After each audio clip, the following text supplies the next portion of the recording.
Olá pessoal, tudo bem com vocês? Estou de volta, professor Emerson, para nós trabalharmos literatura, conhecer novos lugares, conhecer novos personagens e viajar por esse mundo que a literatura permite que a gente viaje. Então, convido você hoje para a gente começar a conversar sobre algo bem interessante. Possivelmente você já conheça algo que eu vou falar. Nós vamos falar sobre o quê? O significado de nórdico. Já ouviu essa palavra nórdico? Conhece algum filme, alguma série ou algum personagem que tenha vindo deste lugar? Então, olha só. Nórdico significa tudo relativo ao ponto cardeal norte. Sendo assim, os países que estão localizados no norte da Europa recebem esta denominação.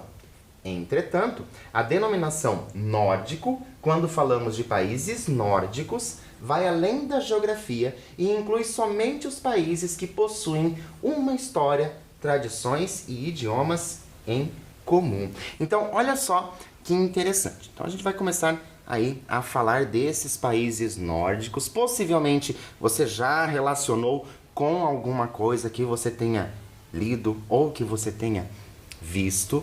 Então é interessante que, olha só, fica lá no ponto cardeal norte. Mas, olha só, nós temos os países nórdicos que vai além de quem? Além da geografia. Não diz respeito somente da geografia.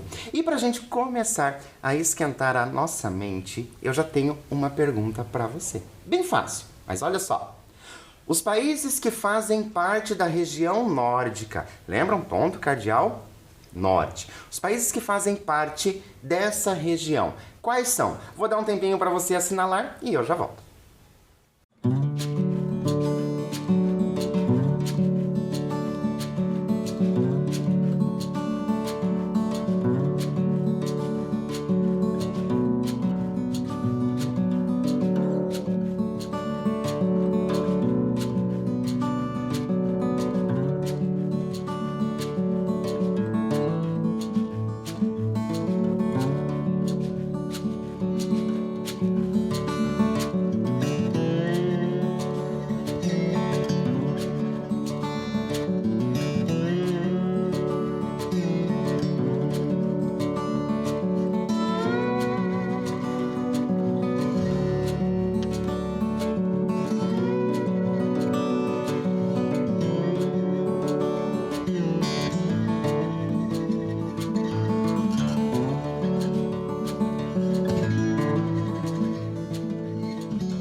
Então, conseguiu pensar em quais desses países fazem parte dessa região nórdica? Será que você já sabia? Será que você precisou pesquisar? Pediu ajuda de alguém para fazer isso? Ou você fez conforme os seus conhecimentos? Será que você conseguiu ver alguns ou será que você conseguiu todos os países? Então, olha só. Os países nórdicos englobam Noruega, Suécia, Dinamarca, Islândia e Finlândia e as regiões autônomas dinamarquesas da Groenlândia e as Ilhas Faroé e a finlandesa Ilhas Åland. Então, esses são os países. Então, agora só para a gente conferir, olha só quais são os países. A Noruega, Dinamarca, Finlândia, Islândia e também a Suécia, esses que são os países que fazem parte da região nórdica. Mas, professor, você está aí falando região nórdica, mas onde que fica?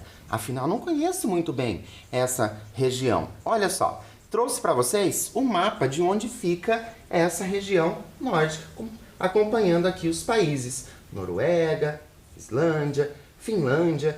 Então, fica nesta região, aquela região lá da Europa. Ixi, professor, agora ficou talvez um pouquinho complicado, porque eu nunca tinha visto esse mapa, mas não se preocupe não, que eu trouxe para vocês um mapa mundi para a gente conferir a distância que está do Brasil. Vamos dar uma olhada? Então, para a gente ter uma noção de onde fica essa região nórdica, olha só, então eu tenho essa região nórdica, mais ou menos aqui, fica lá na Europa, no continente europeu, e percebam a distância que está do Brasil. Então nós temos aí uma distância bem longa com o Brasil. Então, é interessante nós pensarmos sobre isso, por quê? Porque quando a gente assiste, quando a gente lê alguma coisa, eu posso simplesmente sair de onde eu estou e ir até essa região que parece tão distante, mas a literatura traz essa região para mais próximo de mim. E agora eu te convido para quê? Para nós testarmos os nossos conhecimentos. Não se preocupe caso você não saiba, não entre em pânico, certo? Mas eu trouxe algumas coisas para ver se vocês conseguem relacionar. Olha só. Relacione as deusas, prestem atenção, deusas, tá? As suas principais características. Então eu tenho 3 deusas e ali 3 características. Será que você consegue relacionar essas deusas às características? Um tempinho para você e eu já volto.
Então, será que ficou fácil? Nós temos apenas 3 deusas. Então, nós temos ali Freia, Frigga e Hel.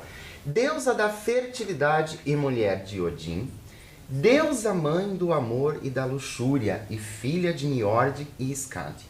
Deusa do inferno e filha de Loki. Olha só, esse nome talvez você já conheça. Vamos saber, então, quem é a deusa da fertilidade e mulher de Odin? Então, nós temos quem? A Frigga. E depois, deusa mãe do amor e da luxúria. E filha de Njord e Skadi, nós temos a Freia. E por último, claro, deusa do inferno e filha de Loki, nós temos Hel. Muito bem, nós vimos então 3 deuses. Na mitologia nórdica, existem muitos outros deuses, certo? Mas eu trouxe para vocês alguns que são os principais. Agora nós vamos ter mais alguns para vocês fazerem a mesma atividade, tentar relacionar aí as características ao nome desses deuses. Olha só o próximo. Nós temos então Odin, Freyr, Tyr e Vidar. Será que você consegue relacionar aí ou pensar em quais poderiam ser as características desses deuses? Vou dar um tempinho para você e eu já volto.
Então, conseguiu relacionar aí, conseguiu pensar, pesquisou alguma coisa a respeito? Então vamos verificar. Olha só, maior dos deuses vikings, o pai dos deuses.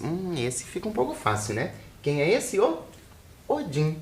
Depois nós temos deus do combate e filho de Odin e Frigg. Então nós temos quem? O Tyr.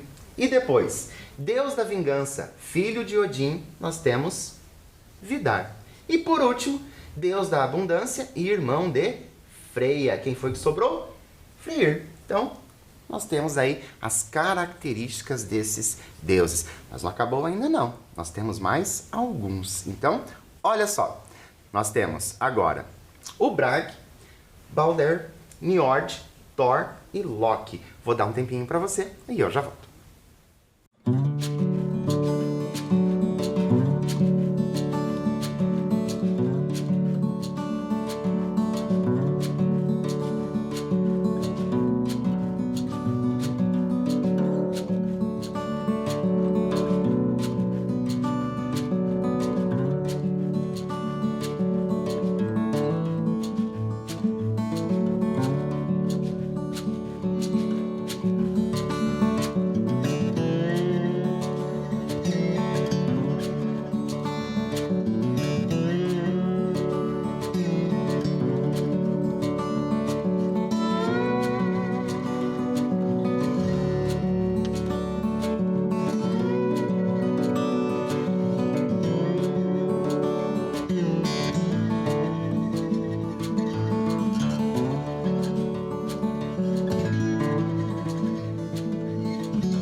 Então, percebeu que aqui nós temos alguns nomes que são conhecidos? Então, talvez a gente consiga ali relacionar com mais facilidade. Mas vamos começar então. Olha só. Meio gigante, meio deus. Ele é considerado o pai das mentiras. Nós temos quem? O Loki. Já ouviu falar desse nome? Depois, deus da justiça e filho de Odin e Frigga. Nós temos Balder. Deus do trovão e filho de Odin. Esse é fácil, né? Olha só, nós temos o Thor. Deus protetor dos navegadores. Nós temos, então, Njord. E por último, claro, Deus mensageiro da poesia e sabedoria. Nós temos o Brage. Bacana, né? A gente saber tudo isso. Mas na mitologia nórdica, não fica só nos deuses, não. Nós temos quem? Nós também temos as criaturas nórdicas. Se você conhece um pouquinho sobre mitologia, seja qual mitologia for, certo? Não importa se é nórdica, se é a egípcia, tá? Ou se nós temos então a Grécia, nós temos todos esses mitos sendo contados, ou até mesmo os mitos indígenas. Então, a gente sabe que nós temos quem? Algumas criaturas, né? Algumas criaturas que mexem ali, talvez com sobrenatural, com magia, algo nesse sentido. Trouxe para vocês, para a gente matar um pouquinho da curiosidade, não todos, claro que é impossível a gente marcar aqui todos, mas trouxe alguns que mais aparecem. Primeiro, os anões. Quem são os anões? Seres que possuíam elevada inteligência. Olha que bacana. Os Jotuns, gigantes que tinham poderes especiais. Monstros, também chamados de bestas, possuíam poderes sobrenaturais. Valquírias são as servas de Odin. E os elfos, belas criaturas imortais com poderes mágicos e que se assemelham aos humanos. São habitantes das florestas, fontes e bosques. Então, essas são algumas das criaturas nórdicas. E se você conhece um pouquinho que você conheça aí dessa mitologia nórdica, você sabe o quê? Que nós temos os 9 mundos. 9 mundos lá dessa mitologia. Trouxe para vocês, a gente não vai se aprofundar nesses 9 mundos, mas trouxe para vocês, só para vocês conhecerem. Então nós temos quem? Nós temos Asgard, a casa dos deuses. Depois, Alfheim, casa dos elfos. Muspelheim, terra do fogo. Vanaheim, casa dos Vanir. E Midgard, lar dos humanos. É importante pensar nesse nome, Midgard, certo? Que é o lar dos humanos. Depois nós temos Nidavellir, ou Svartalfheim, casa dos anões. Niflheim, mundo da névoa. E Jotunheim, casa dos gigantes. E por último, lá embaixo fica quem? Helheim, casa dos mortos desonestos. Nós conhecemos com outro nome, certo? Agora, nós vamos para algumas curiosidades sobre o gênero mito. Porque nós estamos falando, trazendo aí essa ideia de mito. Já mostrei para vocês onde fica aquela região nórdica, mas eu trouxe algumas curiosidades para vocês sobre esse gênero mito. Olha só. Primeiro nós temos o quê?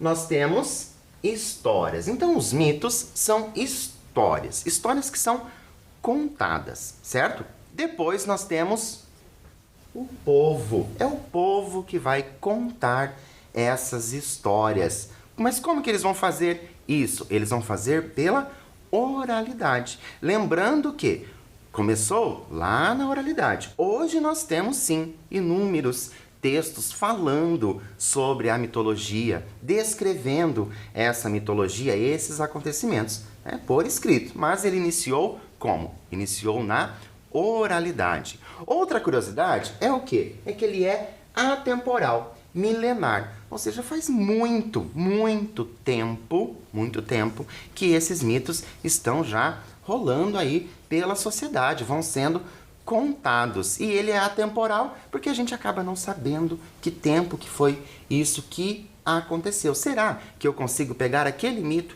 que foi contado há tanto tempo e trazer para coisas de hoje? Será que isso é possível quando a gente pensa na questão desses mitos? Por quê? Porque nós temos quem? A explicação.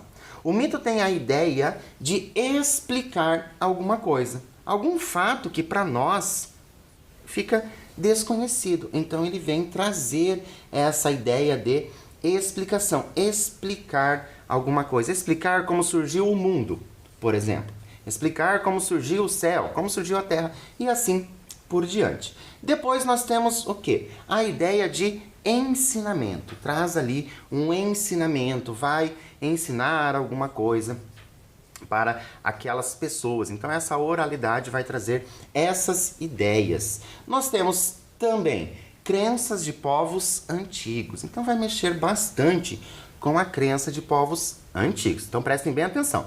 Crenças de povos antigos.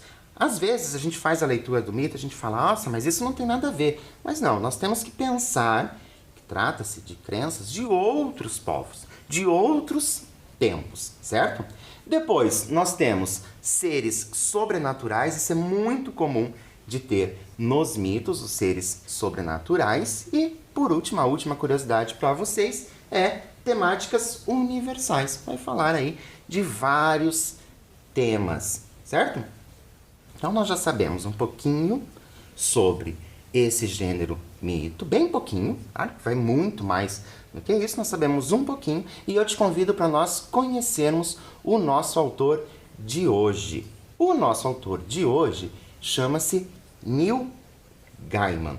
Já ouviu falar dele? Então, nós temos esse autor, o Neil Gaiman, que é quem? Neil Gaiman nasceu em Hampshire, Inglaterra, e hoje vive perto de Minneapolis, nos Estados Unidos.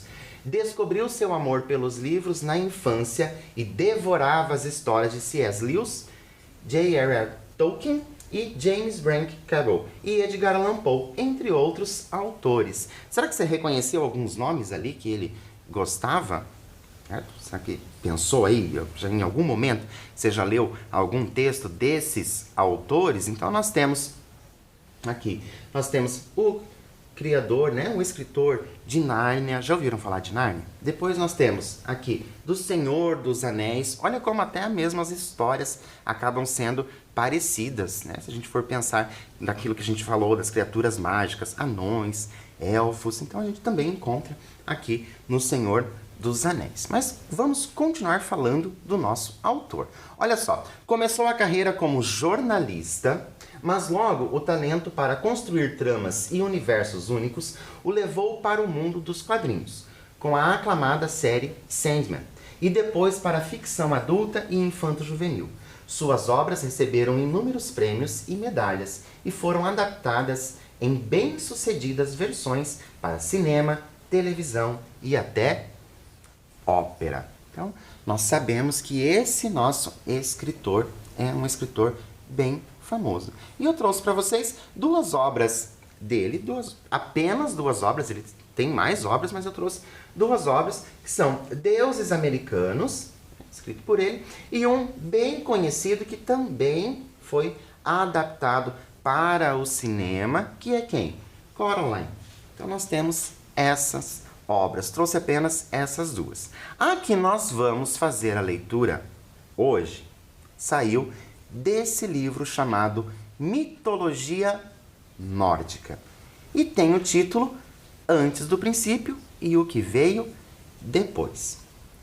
Esse mito que o Neil Gaiman vai nos contar, ele é dividido em 3 partes, certo? Então nós vamos começar com a primeira parte, acompanhem comigo. Olha lá.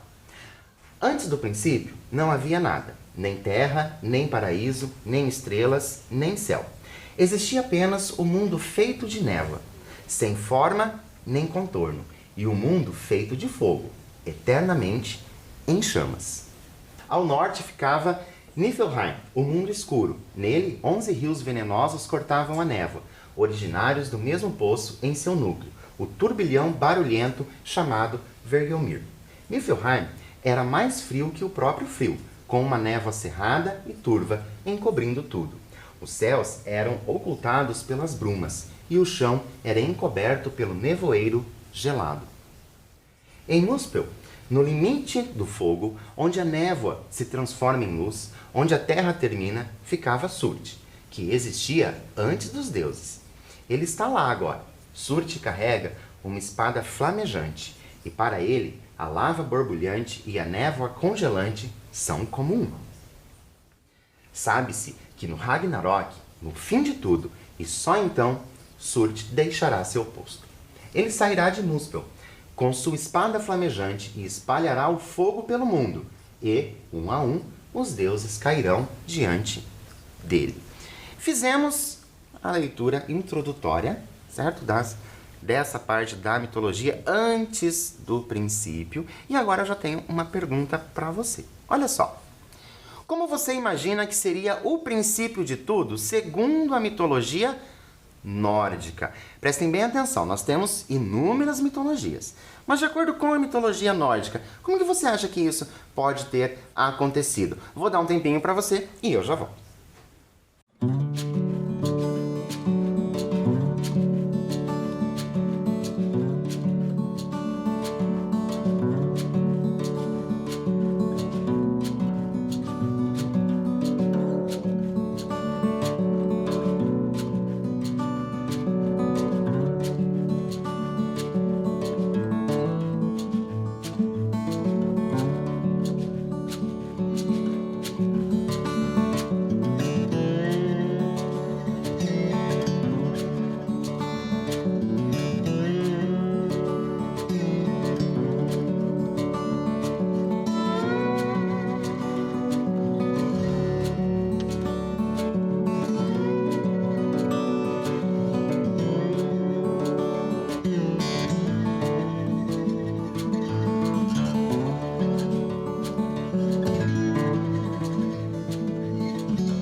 Então, conseguiu pensar aí como seria, né, o início de tudo para a mitologia nórdica? Agora a gente vai para a segunda parte para ver se a gente descobre, para ver se aquilo que você pensou tem a ver mesmo com o que aconteceu. Então, olha só. Entre Muspel e Niflheim havia o vazio, um lugar sem forma, uma lacuna de nada. Os rios do mundo feito de névoa escoavam para esse vazio, que era conhecido como Ginnungagap, a garganta do abismo. Ao longo de um tempo imensurável, os rios venenosos se solidificaram e pouco a pouco formaram enormes geleiras na região entre o fogo e a névoa. Ao norte, o vazio era preenchido de névoa congelada e calotas de gelo, mas, ao sul, mais próximo do mundo feito de fogo, as brasas e fagulhas de Muspel encontravam as geleiras, e ventos mornos da terra em chamas deixavam o ar acima do gelo suave e agradável, como um dia de primavera. No lugar onde o gelo e o fogo se encontravam, o gelo começou a derreter, e nas águas derretidas a vida floresceu.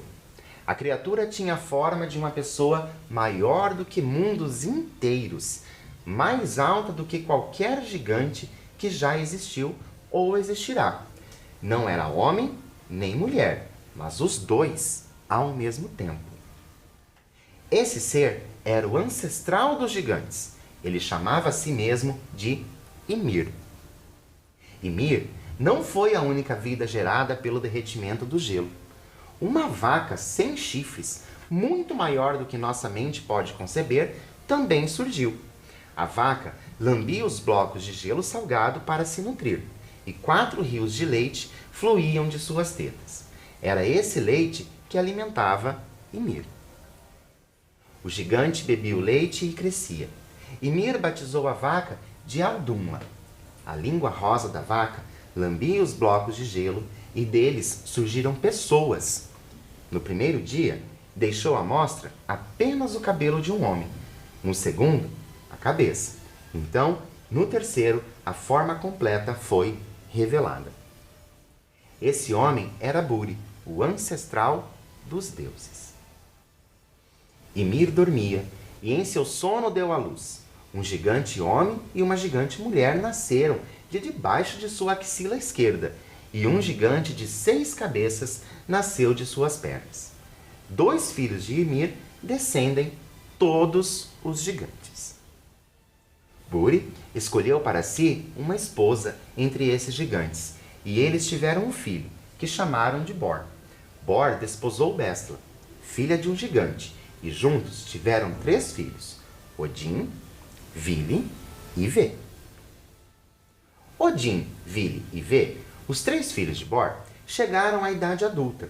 Enquanto cresciam, viam ao longe as chamas de Muspel e a escuridão de Niflheim. Mas sabiam que ir a qualquer um desses lugares seria a morte certa. Os irmãos estavam presos para sempre em Ginnungagap. O vasto vazio entre o fogo e a névoa era como não estar em lugar algum. Não havia mar nem areia. Não havia grama, pedras, terra, árvores, céus ou estrelas. Naquele tempo não havia mundo, não havia céu e não havia terra. O vazio não ficava em lugar algum. Era apenas um espaço sem nada, esperando para ser preenchido com vida e existência. Agora que nós fizemos mais uma parte da leitura, estão tentando pensar aí na construção desse mundo. Vocês viram como é interessante lá no início trazer para vocês aqueles 9 mundos, porque esses mundos vão aparecendo, nessa mitologia. Eu tenho uma pergunta para vocês pensarem. Olha só. Se você estivesse no lugar de um desses deuses, o que gostaria de criar para preencher o vazio? Será que a gente consegue pensar, o que a gente poderia criar para preencher o vazio que vocês viram que está no vazio? Será que aquilo que a gente vai pensar é a mesma coisa que os deuses vão criar? Vou dar um tempinho para você e eu já volto.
Quando a gente para pensar, nessa possibilidade de criar as coisas ali, do nada, desde que não havia nada, as possibilidades de criação são muitas. Será que você pensou aí nessas coisas que já existem ou será que você pensou muito além em algo que ainda não existe? Porque se a gente for pensar ali na nossa história, certo?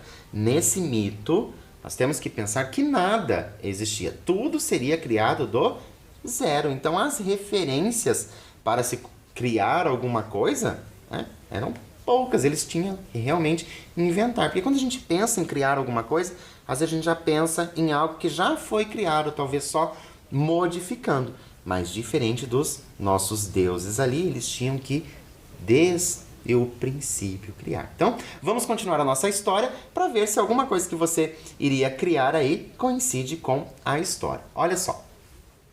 Chegara o momento da criação. Vê, Vili e Odin se entreolharam e discutiram sobre o que deveria ser feito ali no vazio de Ginnungagap. Falaram sobre o universo, sobre a vida e sobre o futuro. Odin, Vili e Vê mataram o gigante Ymir. Era necessário. Era a única forma de criar os mundos. Isso foi o princípio de todas as coisas. A morte que tornou toda a vida possível. Agora eu paro um pouquinho só para chamar a atenção de vocês para essa última parte. Olha só que bacana. A morte que tornou toda a vida possível. Chega a ser até um tanto poético quando a utilização dessas palavras. Por que que isso aconteceu? Porque se não tivessem matado o gigante, todo o resto não seria possível. Bacana, né? Quando a gente pensa aí em como essa linguagem está sendo utilizada. Mas vamos continuar a nossa história. Os três apunhalaram o enorme gigante. Sangue rompeu do cadáver de Ymir em quantidades inimagináveis. Rios de sangue salgado, como o mar, e cinza, como os oceanos, jorraram numa torrente tão repentina, tão poderosa e tão profunda, que varreu e afogou todos os gigantes. Apenas dois, Bergelmir, neto de Ymir, e sua esposa, sobreviveram, subindo em um tronco que os carregou como um barco. Todos os gigantes que existem e tememos hoje são descendentes deles. A partir da carne de Ymir, Odin e os irmãos moldaram a terra. Seus ossos foram empilhados para formar montanhas e desfiladeiros. Toda rocha e todo seixo, toda areia e todo cascalho que vemos hoje foram criados a partir dos dentes e dos fragmentos de ossos de Ymir, quebrados e esmagados por Odin, Vili e Vê durante a batalha contra o gigante. Os mares que rodeiam os mundos são o sangue e o suor de Ymir. Ao erguer os olhos para o céu, contemplamos o interior do crânio do gigante. As estrelas que vemos à noite, os planetas e todos os cometas e estrelas cadentes são fagulhas que escapam das chamas de Muspel. E as nuvens? Já foram o cérebro de Ymir. E quem pode dizer o que eles estão pensando, mesmo agora? Olha só, quando a gente lê, termina essa segunda parte, então a gente está vendo ali a criação sendo feita, criando as coisas, criando o mar, criando o céu, as estrelas e também as nuvens. Então, quando a gente pensa nessa questão da criação, lembrando, dentro dessa ideia da mitologia nórdica, é interessante porque a gente consegue, viajar nessa ideia e imaginar realmente como que isso estaria acontecendo naquele momento. A gente sabe que são retratados, essa criação de formas diferentes, em lugares diferentes, com crenças diferentes. Então a gente consegue imaginar como tudo isso acontece. Agora nós vamos para a terceira e última parte dessa, como teria acontecido esse início, lembrando que começaram a construir, a fazer, a criar as coisas, mas sabemos que nem tudo foi criado ainda. Então, te convido para me acompanhar nessa leitura. Olha lá. O mundo foi feito no formato de um círculo plano e ao seu redor está o oceano. Os gigantes vivem na periferia, próximos aos mares mais profundos. Para manter os gigantes afastados, Odin, Vili e Vê ergueram um muro a partir dos cílios de Ymir, construindo-o em torno da parte central do mundo. Eles batizaram de Midgard tudo o que havia dentro desse muro. Mas Midgard não era habitada. Tinha belas paisagens, porém ninguém caminhava por suas campinas, nem pescava em suas águas cristalinas. Ninguém explorava as montanhas rochosas, nem contemplava as nuvens no céu. Os irmãos sabiam que nenhum mundo é mundo até ser habitado. Os três vagaram por todos os lugares, procurando por sinais de vida, mas nada encontraram. Até que, na orla de Seixos, à beira do oceano, se depararam com dois troncos lançados ali pelas marés. Agora, vou fazer uma pausa nessa nossa leitura. Nós fizemos ali a leitura introdutória dessa terceira parte e eu já tenho uma pergunta para vocês. Vocês perceberam que algumas coisas já existem. No entanto, continua vazio. Por quê? Porque ninguém está usufruindo dessas coisas que existem. Então, a gente vai tentar nos antecipar. Como os irmãos poderiam resolver o problema de um mundo inabitado?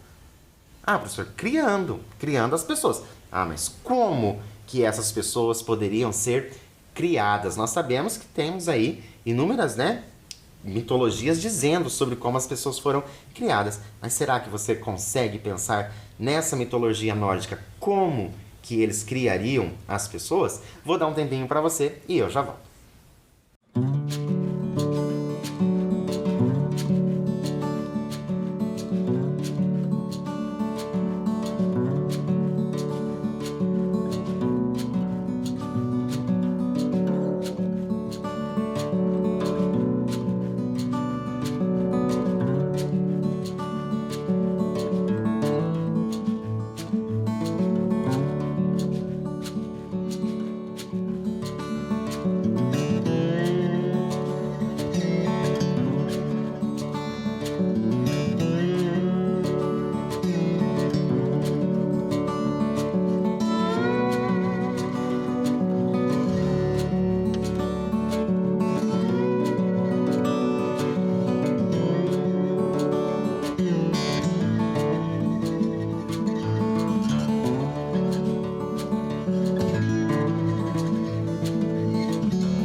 Então, pensou aí como que esses deuses vão criar as pessoas? Porque afinal, o que adianta nós termos ali tanta coisa, no mundo se não tem quem possa usufruir? Então, vamos ver se a gente consegue descobrir como eles fizeram isso e também se aquilo que você pensou de como eles criariam as pessoas coincidiu aí com o texto. Então, olha só. O primeiro era um tronco de freixo. O freixo é uma árvore bela e flexível, de raízes profundas. A madeira é boa para entalhar e não quebra nem racha. Do freixo fazem-se bons cabos de ferramenta ou hastes de lança. O segundo tronco estava bem ao lado do primeiro na praia, tão perto que os dois quase se tocavam, e era um tronco de olmo. O olmo é uma árvore graciosa, mas sua madeira é rígida o bastante para ser transformada em tábuas e vigas resistentes. Com o olmo, é possível construir uma casa ou um salão. Os deuses pegaram os dois troncos, colocaram-nos de pé na areia, da altura de uma pessoa. Odin os segurou e um de cada vez soprou a vida para dentro deles. Agora não eram mais troncos mortos em uma praia. Estavam vivos. Vili deu-lhes vontade própria, deu-lhes inteligência e motivação. Então podiam se mover e desejar. V esculpiu os troncos, deu a eles a forma humana. Esculpiu suas orelhas para que então pudessem ouvir, seus olhos para que então pudessem ver, e seus lábios para que então pudessem falar. Os dois troncos na praia agora eram duas pessoas nuas. V esculpiram um deles com genitais masculinos, então decidiram esculpir o outro como uma mulher. Os três irmãos fizeram roupas para a mulher e para o homem, para que se cobrissem e se mantivessem aquecidos naquele borrifo gelado do mar, naquela praia à beira do mundo. Finalmente, deram nome às pessoas que tinham criado.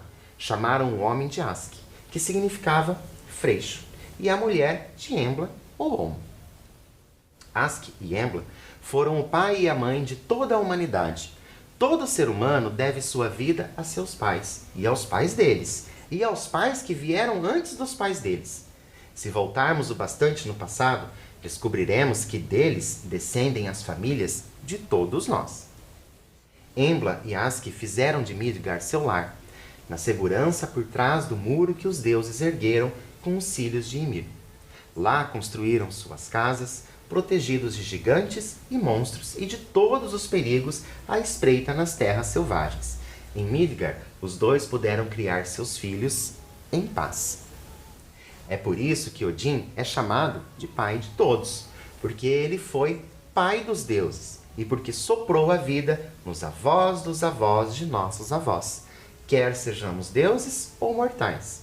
Odin é o pai de todos nós. E assim termina essa parte, né, da mitologia, essa que conta como foi antes do princípio e o que veio depois. Gostaram de conhecer ou gostaram de ler? Já talvez você conhecia já mais ou menos essa história ou conhecia muito bem essa história, gostou de rever, né, essa história, e se você não conhecia, gostou de saber, ficou interessado em conhecer um pouquinho mais sobre a mitologia nórdica? Agora, eu convido você para nós fazermos uma atividade bem simples, certo? Nós vamos comparar os conhecimentos, aqueles conhecimentos que você tem, certo? A respeito do princípio, como foi o princípio das coisas, com o texto de hoje. Tem algumas semelhanças? Então marque ali umas 2 ou 3 semelhanças daquilo que você conhece, tá? Com aquilo que nós fizemos a leitura hoje. E as diferenças? Quais são as diferenças de que nós temos daquilo que você conhece para aquilo que foi lido hoje? Vou dar um tempinho para você e eu já volto.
Claro que eu sei que dependendo, né, dos seus conhecimentos, muita semelhança vai aparecer ali e também muita diferença. Como você já sabe, fico eu curioso aqui para saber o que é que você marca aí. Infelizmente, nossa aula chegou ao fim, mas eu deixo para vocês o meu abraço e te espero na nossa próxima aula. Até lá!